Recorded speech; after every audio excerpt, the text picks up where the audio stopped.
booties for black girl nerds.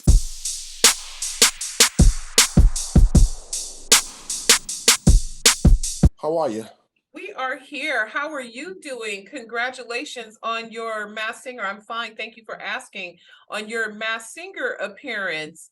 As a veteran performer, one who's had a storied career, how does being behind a mask and performing for an audience, how was that experience for you compared to just getting up there and rocking the mic like we know you to do? Oh, I'm a DJ. Actually, my crew handles the mic. I'm the producer and creator of the group first. Okay, so Jay, there's two sides to me. There's the adult side, right? And the adult that has seen things. There's this senseless war that's going on with Russia and Ukraine. I'm sure you know about it. The innocent loss of lives of children. It's terrible. The economy is wherever it is. Weather is weird. That's one adult side of me. The other adult side is what I've done. I've hand built the tools that has transcended 50 years to make hip hop possible. Every rapper knows this, every DJ knows this, every fan knows this. You know, first DJ to make the turntables an instrument. But then, Jay, there's the childlike side of me. And the childlike side of me, when I'm not touring or I'm not lecturing or I'm not doing a party or doing something, there's this childlike side of me. And the childlike style, I call on my crews, Blake and there's Stella, and there's Sachi, and there's Lachelle, and there's Sai, and there's Journey, and there's Bishmi and Brenaya. I like getting down on the floor, coloring, painting, doing the ABCs, counting, having conversations with 3-year-olds and 5-year-olds. It's such a stress relief. And the reason why I'm saying this to you, Jay, is because my adult side, when I was first asked to do this, I was taken aback. No way, I'm too cool. I'm Grandmaster. I got all the awards, this and that. And then there's the childlike side of me that said, wait a minute. If you could get down on the floor with the babies and draw and color and do that, let's give this a shot. So I signed up, did the deal, got to LA, pulled into the set. Jay, I was getting ready to get out the truck, me and my business partner. They're like, no, you can't get out the truck. Yo, Jay, I'm looking around like, okay, something's going down. They're saying, take off your clothes and wear these. And they gave me this Darth Vader type hat and this oversized t-shirt, gloves for my hands. I'm like, my child, like I'm saying to my child, like, let's stay with this. They walked me over to the trailer. And then right below the steps of the trailer, this says any foods that you want. If you're hungry, you're thirsty, you can just come out of your trailer and go. So hour 2 passes by, right? Mm-hmm. And I say, I'm hungry. I get ready to head for the door. No, you can't head out the door. You gotta put this, this thing really tried my patience. And I think my childlike, not the great Grandmaster Flash stuff, no, my childlike really helped me go through this whole process of the fitting, the rehearsing of the song with the vocal coaches and the rehearsals and this and that and not being seen. And it was such an experience. And I've been around and I've had quite a few experiences on this planet.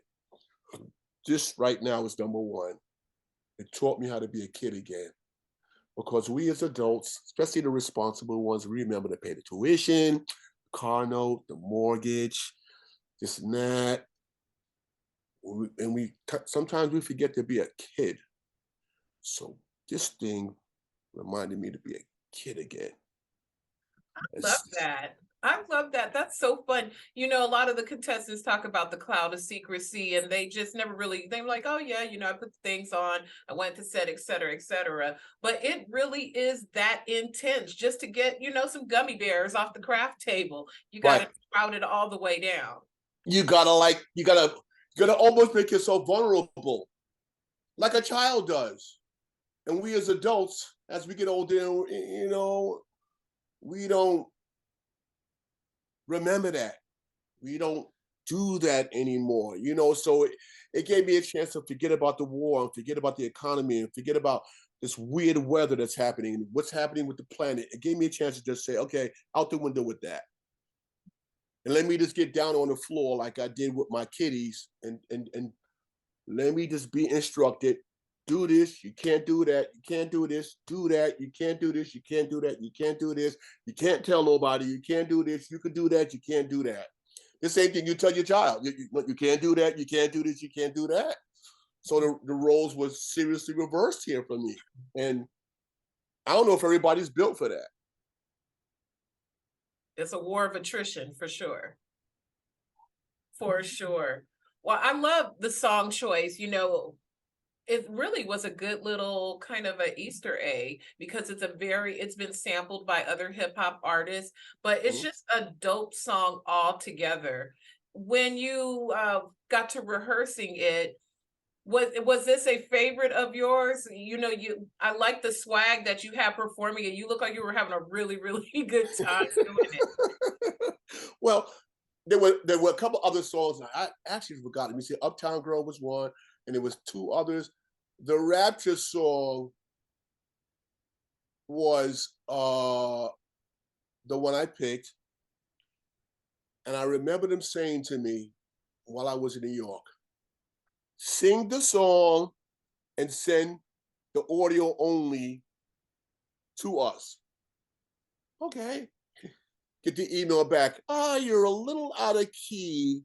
We're going to have to put you with a vocal coach when you get here.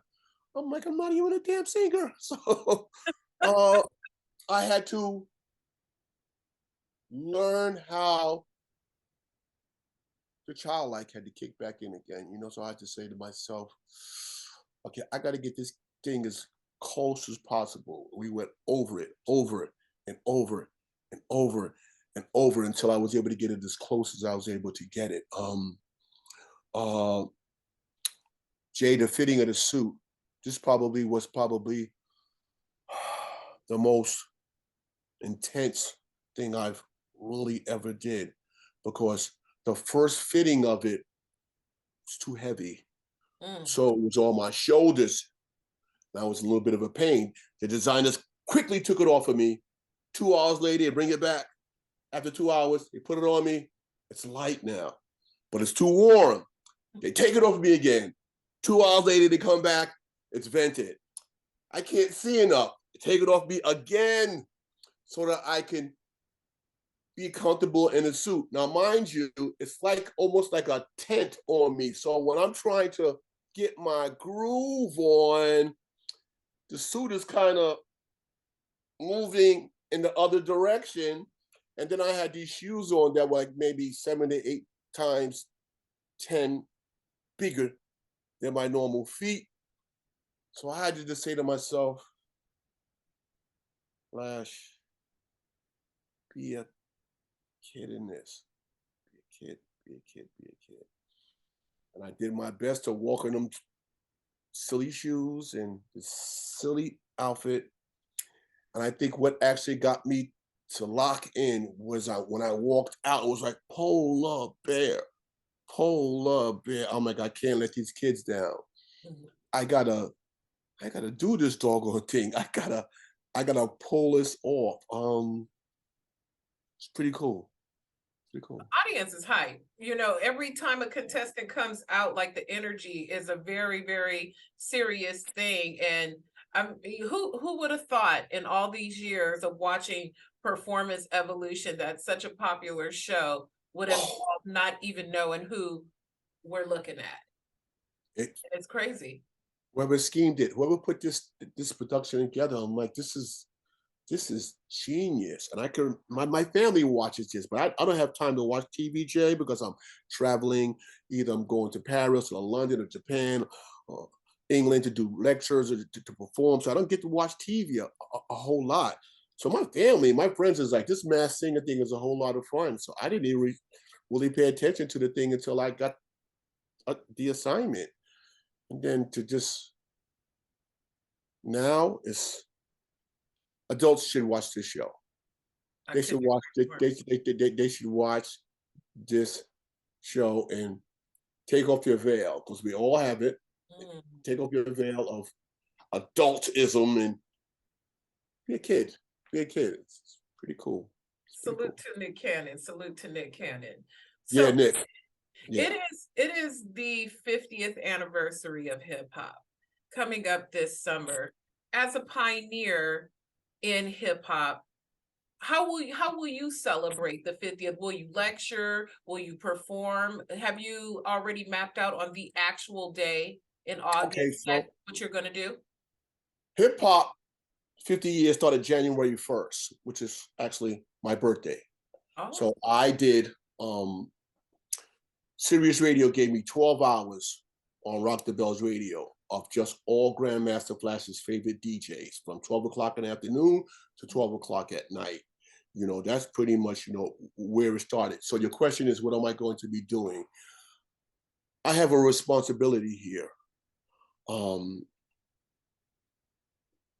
Now that the light is shining on the Bronx, me as one of the inventors of the culture, as a Black person,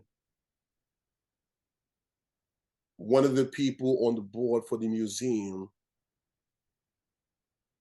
it is critically important that we put together the greatest events this coming summer. We got concerts coming, lectures. I lecture more than ever now because everybody wants to pick my brain. You know, I'm the person that hand built the tools that make hip hop what it is. You know, messing with the vinyl and making the musical bed so that a rapper had a bed of music to speak on. We had no studios, no computers, no internet, no apps, no nothing. We did this with nothing.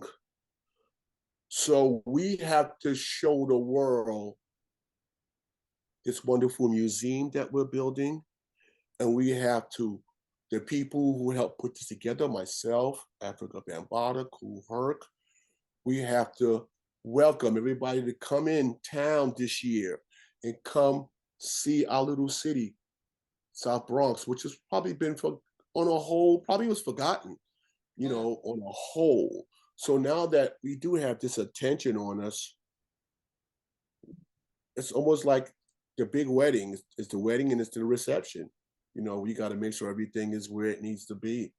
So we're at work with the museum, working on getting funding, constant to get this thing finally built. We're doing concerts in Central Park. We're doing concerts and events all throughout the city this summer. Yeah, we're gonna make this happen. I'm all over the place, and that's probably one of the reasons why I can't watch TV, because I'm always called to do a lecture, or I'm always called to go to this country or to that country. But it's part of the process. I have to do this, Jay. I have to do this. It's a great thing, you know, with the lecturing and the touring and the just dropping knowledge on people. Do you feel like you get your flowers in a way to keep furthering the culture? Are other artists giving you your flowers deservedly? Jay, I've been getting my flowers, and it peaks, valleys, peaks, valleys. I've been getting my flowers for 50 years. You know, people know that I created the tools for a DJ to play a turntable like an instrument. My inventions, and then there's this device called the slip mat. The beatboxer, they know it came from me. The rapper knows There was no studios, no technology, no nothing. I extended the break part and made it a bed so that they could even talk on it. This is 12 years before it became a big business. So I've been getting my flowers as a DJ and as a geek all my life. It's just now with the light shining concentrated on the Bronx, it's even more so now. So I'm doing everything possible to help with this. I can only use the analogy, this great big wedding and this reception is getting ready to happen this summer. It's so much to do.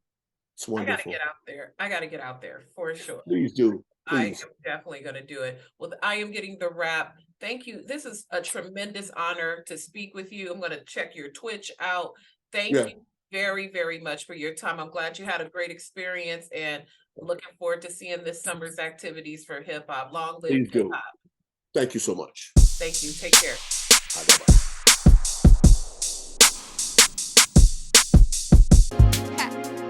Better shake your booties for black girl nerves. Better shake your booties for black girl nerves.